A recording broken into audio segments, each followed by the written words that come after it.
We're going to look at the main part of the lesson now for today.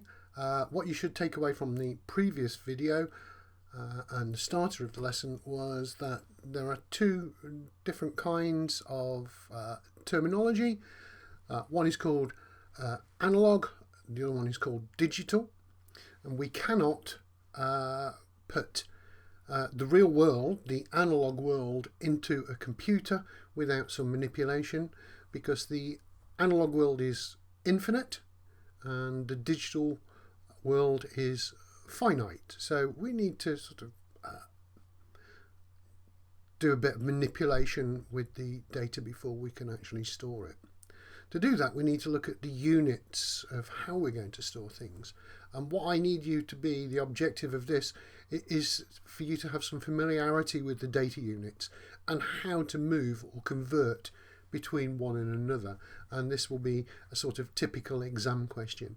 You will probably not see an exam question on analog and digital, although they might use the terms. So units, what have we got? Got two parts, something that you need to know, and a bit later on I'm going to tell you about something that you should know but probably won't be tested in the exam at all. So I'm going to look first of all at the smallest values, and the smallest value in a computer is the bit, and that can have a value of 1 or 0, because a computer is nothing more than a set of switches that is either turned on or off. So we can use 1 or 0 to represent it, and that is called a bit. It's the smallest possible value you can use in a computer. After that, and notice if you look at the table, I've got the name of the item, then its symbol, and then a description of it. The next one is nibble, and a nibble is just 4 bits sort of together, like you construct a word out of different letters. So for example, in what here you've got 4 different letters, W, H, A, T, but when you join them all together they make a word. It's the same thing with nibble. When we've got 4 bits, a 1 0 1 0, that pattern of 4 bits is called a nibble. But the basic unit of a computer is the byte, and that's got a symbol of a capital B, which is sort of important.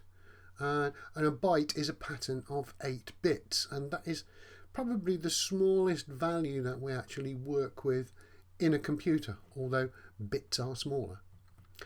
So a byte consists of 8 bits in a pattern, and you've probably heard of the terms 8-bit computer, 16-bit computer, 32-bit computer, 64-bit computer, and they would be really bytes. So an 8-bit computer would be a 1-byte computer, a 16-bit would be 2 bytes, and we'll look at these terms a little bit later on. The important part is that there are 2 symbols that use the same letter, B. One stands for bits, that's lowercase b, and uppercase B stands for bytes. And it's important that you kind of understand the difference between the two.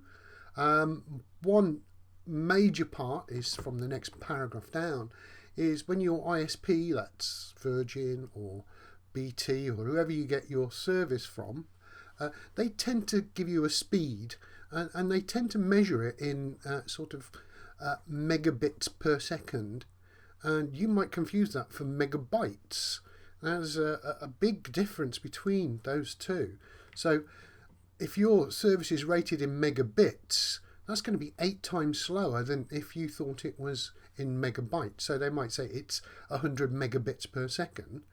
Well, that's a lot slower than saying 100 megabytes per second. So we need to be aware of the difference between the lowercase b and the uppercase b. One is bits, one is bytes. The actual letter on the front, which we're going to look at in a minute, the KB or the MB, that doesn't matter if it's uppercase or lowercase. I tend to prefer lowercase, but you can use either. So there's no real distinction between the two. So it's up to you what you use, but the B is really, really important. Make sure you use the right one, otherwise you'll be a factor of 8 out. So Nibble. What on earth is a nibble? Well, it's a comical term, really. There used to be bits, and then 8 bits was a byte. But because we actually look at data, particularly when we're looking at hexadecimal values, we just have a pattern of 4 bits to help us visualize what's going on. It's just a thing to help us see rather than be any use to a computer whatsoever.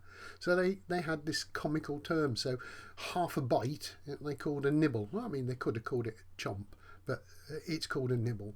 Nothing is really measured in nibbles at all.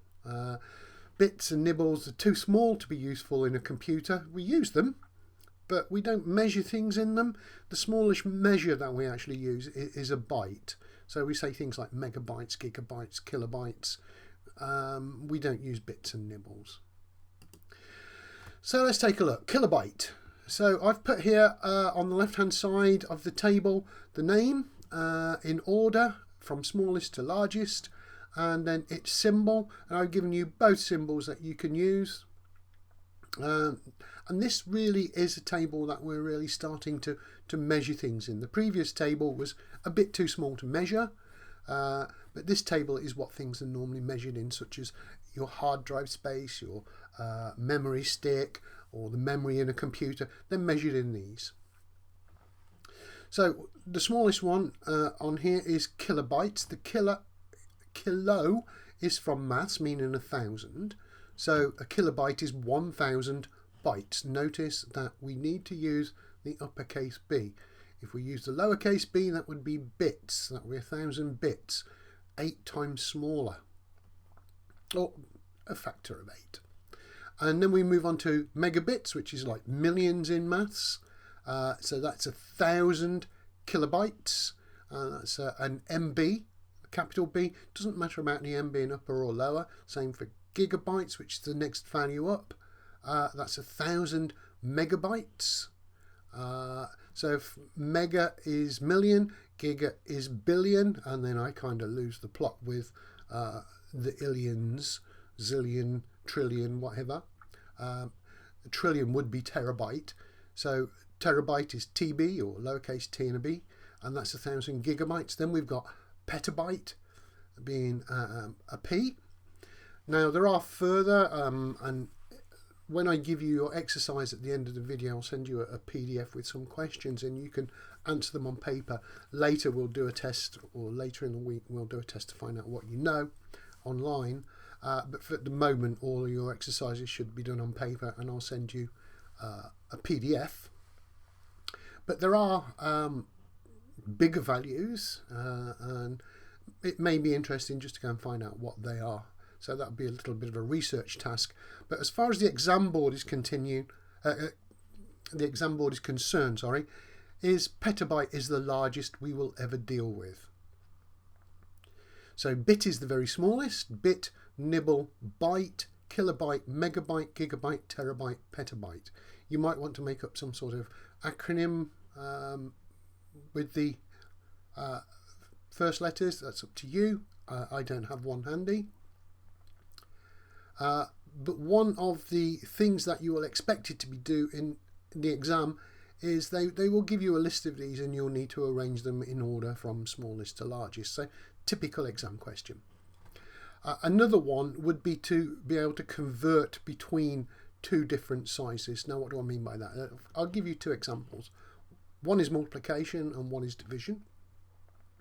So for example, if I was given 2,000 bytes, well, 1,000 bytes is a kilobyte, which would mean that I've got 2 kilobytes. So really I'm just dividing by 1,000 to find the value. And we can see that if I've got 2,300, if I divide 2,300 by 1,000, I get 2.3. And that is in megabytes.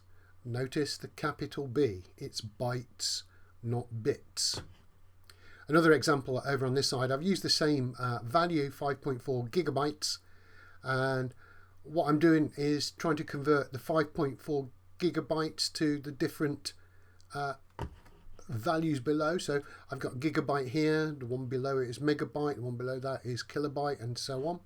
So 5.4 gigabytes is 5,400 megabytes because I am multiplying it by 1,000. 1 gigabyte is 1,000 megabytes. So if I've got 5.4, I multiply that by 1,000 to get 5,400 megabytes. And I can continue going down.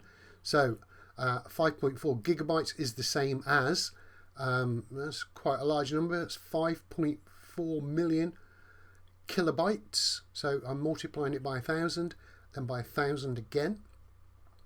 And to get bytes on its own, the smallest value, which is not on here, but it does say here that a kilobyte is 1,000 bytes, I would multiply it by 1,000 to get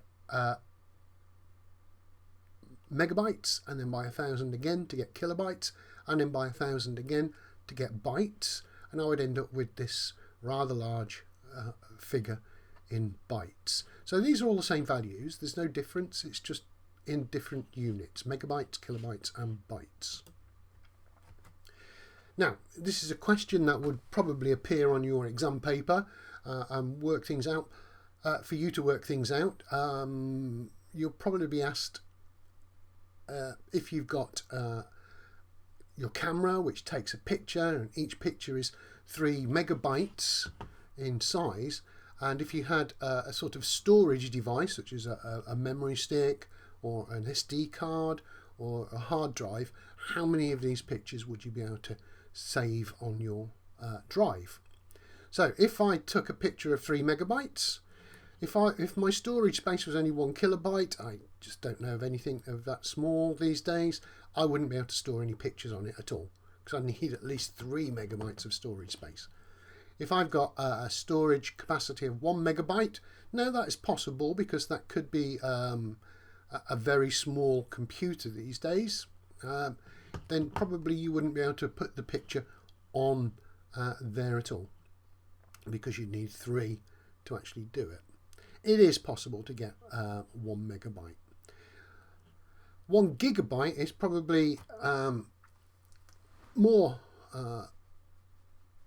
used today. Gigabytes is probably the size of memory cards, and if I've got a 1 gigabyte SD card that comes with my camera, or I want to send my pictures to my friend using a memory stick, then if my pictures were 3 megabytes in size, I would be able to store 333 pictures.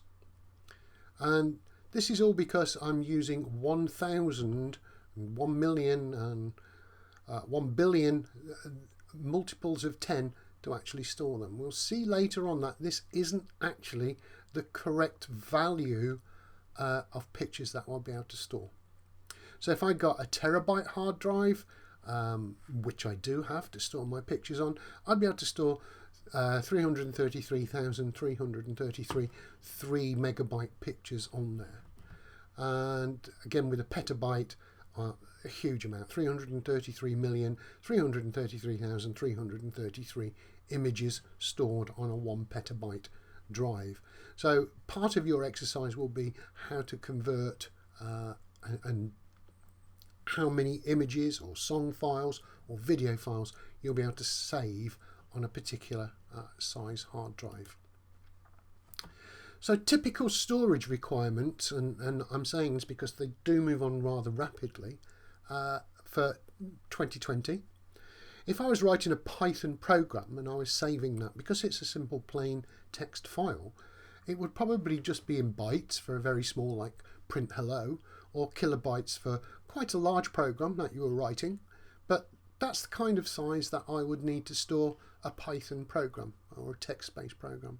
If I was writing a Word document or Excel or any other document inside a program and saving it, then I would probably need to save that in either kilobytes or megabytes. If I was recording a song, again, each song that I download or rip off or whatever I do with the song, that's going to be measured again in kilobytes, or for a large song, megabytes. Maybe an album would be megabytes and a single song would be in kilobytes. If I was taking video, rather like what you're watching now, actually I'm going to start probably at the high end of megabytes, but definitely into gigabytes.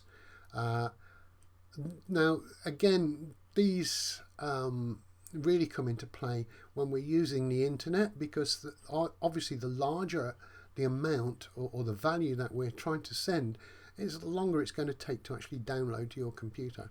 So we'll look at that when we come to compression at the end of this topic. But a high-def video would normally be in gigabytes.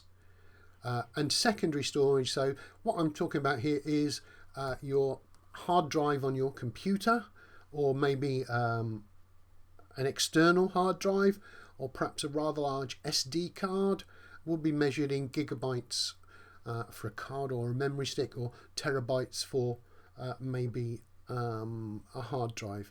And I do know that at the moment, if you go and buy computers, the hard drive will be between, let's say, 200 gigabytes and 500 gigabytes of storage. So they're not really putting terabytes worth of storage into your computer yet, but this is 2020. By 2021, 2022, then probably the smallest value you'll have in your computer will be terabytes, and maybe you'll need a petabyte to actually store your information. So what you should know. Now, what we've looked at the moment is very important. That's what will appear in the exam. That's what you'll need to know. What you should know is a little bit different.